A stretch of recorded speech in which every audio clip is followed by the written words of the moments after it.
আমাদের যারা শিক্ষার্থী রয়েছে, আমাদের সন্তানেরা রয়েছে, তাদের সুন্দর একটা ভবিষ্যৎ গড়ে তোলবার জন্য আমার যে রাজনৈতিক দল, আমাদের নেতা জনাব তারেক রহমান সেটির প্রধান হিসেবে অসাধারণ কিছু চিন্তা ভাবনা সাধারণ মানুষের সামনে তুলে ধরেছেন।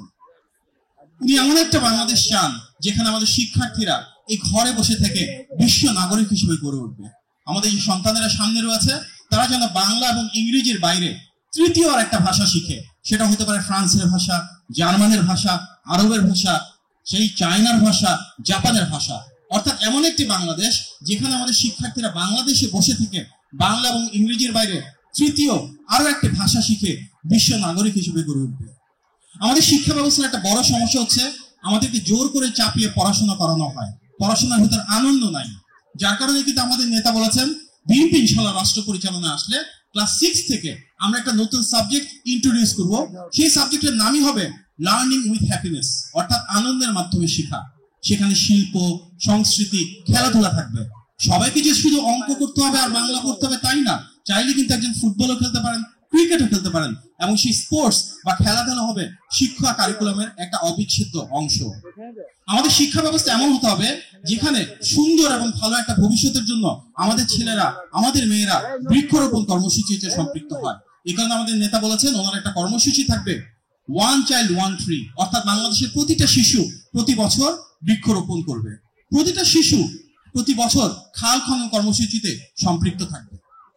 আমরা এমন একটা শিক্ষা ব্যবস্থা চাই যেখানে আমাদের শহর এবং গ্রামের বৈষম্য থাকবে না। আমাদের নেতার চিন্তা ভাবনা আছে যারা প্রাইমারি স্কুলের শিক্ষক, যেহেতু শিক্ষকদের একটা বড় ভূমিকা রয়েছে শিক্ষার্থীদের, ছাত্রছাত্রীদের সৃজনশীলতা তৈরিতে, প্রতিটি শিক্ষকের জন্য সুযোগ সুবিধা বাড়ানো হবে। ওয়ান ট্যাব ওয়ান টিচার, অর্থাৎ কি বাংলাদেশের প্রতিটি প্রাইমারি স্কুলের টিচারের জন্য একটি করে ট্যাব কম্পিউটার উনি দিতে চান। তার মাধ্যমে গ্রামে বসেই শহরের যে শ্রেষ্ঠ শিক্ষা কারিকুলাম রয়েছে, যে ট্রেনিং রয়েছে, সেটি আমাদের শিক্ষকরা পেতে পারেন। এর পাশাপাশি আমাদের নেতার আরেকটা পরিকল্পনা আছে, গ্রাম সহ বাংলাদেশের প্রতিটি প্রাইমারি এবং সেকেন্ডারি স্কুলে মাল্টিমিডিয়া ক্লাসরুম শুরু করা। অর্থাৎ প্রত্যেকটা স্কুলে কয়েকটা নির্দিষ্ট ক্লাসরুম থাকবে যেখানে প্রজেক্টর থাকবে, মাল্টিমিডিয়া থাকবে, অডিও ভিডিও সুযোগ সুবিধা থাকবে, সেখানে ফটো দেখানো যাবে, সেখানে ডকুমেন্টারি দেখানো যাবে, এবং ঢাকার যারা বেস্ট টিচার রয়েছে তাদের যে শিক্ষকতা, তাদের যে টিচিং, তাদের যে ট্রেনিং, সেটা গ্রামে আমরা দেখাতে পারবো। এর মাধ্যমে শহর এবং গ্রামের শিক্ষা কারিকুলামের, শিক্ষা ট্রেনিং এর, শিক্ষার গুণগত মানের যে পার্থক্য, সেটা আমরা অনেকটুকু কমিয়ে আনতে চাই।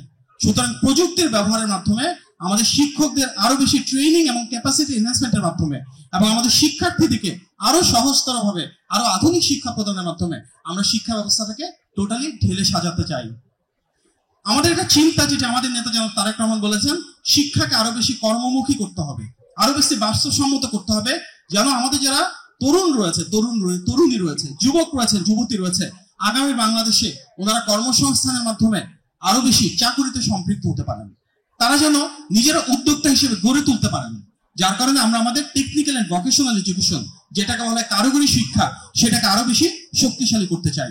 বাংলাদেশের প্রতিটি জেলায় কারিগরি শিক্ষা ব্যবস্থা আমরা আমাদের প্রতিষ্ঠানের সাথে, শিক্ষকের জন্য স্কুল এবং কলেজের সাথে সরাসরি সম্পৃক্ত করতে চাই।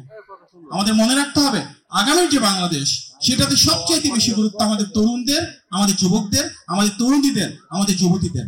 যার কারণে কিন্তু গণ অভ্যুত্থানে সবচেয়ে বেশি ভূমিকা রেখেছিল আমাদের পাবলিক বিশ্ববিদ্যালয়, প্রাইভেট বিশ্ববিদ্যালয়, মাদ্রাসা এবং স্কুল কলেজের শিক্ষার্থীরা।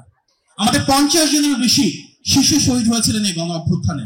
সুতরাং গণ অভ্যুত্থানে সেই আকাঙ্ক্ষাকে যদি আমরা ধারণ করি, তাহলে আমাদের নিশ্চিত করতে হবে শিশুদের সুন্দর ভবিষ্যৎ, এমন একটি বাংলাদেশ যেখানে শিশুদের সমৃদ্ধি থাকবে, তাদেরকে আমরা সুনাগরিক হিসেবে গড়ে তুলবো, এবং আমরা নিশ্চিত করব বাংলাদেশের বিপুল যে জনগোষ্ঠী, এটাই আমাদের সবচাইতে বড় শক্তির জায়গা।